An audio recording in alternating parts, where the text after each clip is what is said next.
Anak Manusia akan diserahkan ke dalam tangan manusia. Mereka tidak berani menanyakan arti perkataan itu kepadanya. Bacaan diambil dari Injil Lukas 9 ayat 43b sampai dengan 45. Inilah Injil suci menurut Lukas. Dimuliakanlah Tuhan. Semua orang heran karena segala yang dilakukan Yesus. Lalu Yesus berkata kepada murid-muridnya, "Dengarkan dan camkanlah segala perkataanku ini. Anak Manusia akan diserahkan ke dalam tangan manusia."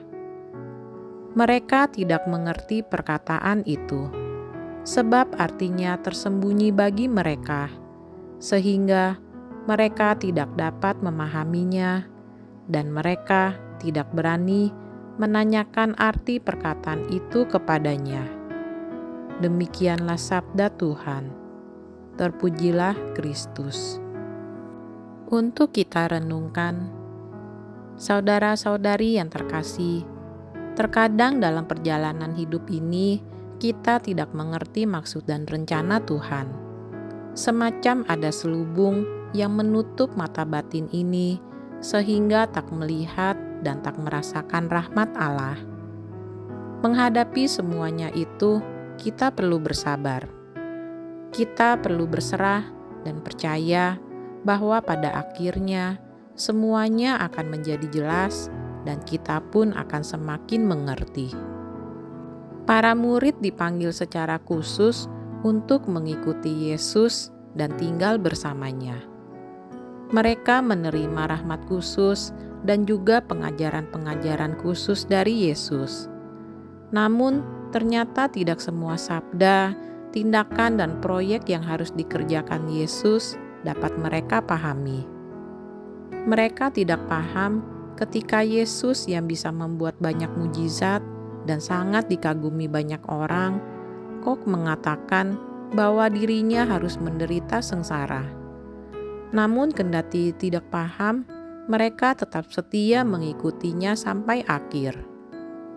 Baru setelah semuanya terjadi, setelah Yesus menderita, wafat dan bangkit, mereka mulai dapat memahami apa yang telah terjadi, apa yang telah mereka lihat dan dengar.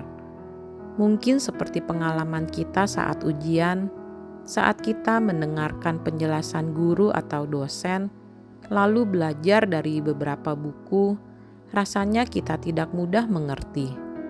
Tetapi kita tetap setia mempelajarinya. Saat ujian tiba, mungkin kita bisa menjawab secara kebetulan atau malah tidak bisa menjawab. Lalu guru atau dosen memberikan jawaban yang benar. Nah, sejak saat itulah kita baru mengerti. Maka tidak usah khawatir kalau banyak hal tentang misteri iman kita yang sampai saat ini belum kita pahami.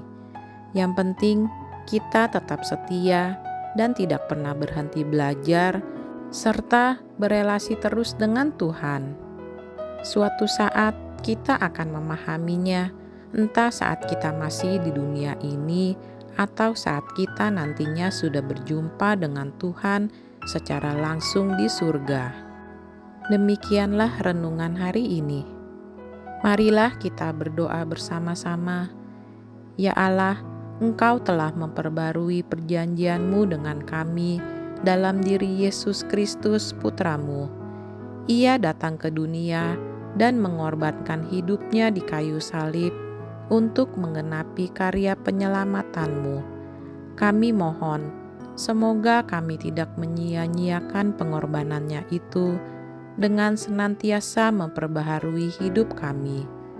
Sebab Dialah Tuhan pengantara kami yang bersama dengan Dikau dalam persatuan Roh Kudus, hidup dan berkuasa Allah sepanjang segala masa.